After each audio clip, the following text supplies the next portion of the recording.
எல்லோருக்கும் வணக்கம். இன்றைய புதன்கிழமையிலே ஒரு பாடல் பாடுகின்றேன். அதாவது என்ன சொல்லியிருக்காங்கன்னா, அப்போவே எது கிடைச்சாலும் புதன் கிடைக்காது அப்படின்ட்டுருக்காங்க. இன்றைய புதன்கிழமையில் என்ன பாடல் பாடுகின்றேன்னு பாருங்கள். கிருஷ்ணருடைய பாடல் பாடுகின்றேன். கேட்டு எனக்கு ஆதரவு தாருங்கள்.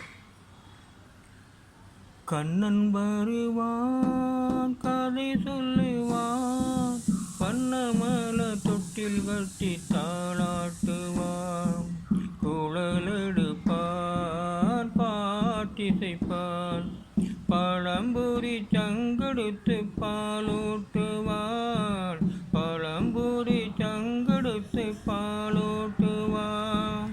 கண்ணன் வருவான், கதை சொல்லுவான், வண்ணமல தொட்டில் கட்டி தாளாட்டுவான், குழலெடுப்பான், பாட்டிசைப்பான், பழம்புரி சங்கெடுத்து பாலூட்டுவான், பழம்புரி சங்கெடுத்து பாலூட்டுவான். மீண்டும் சந்திப்போம்.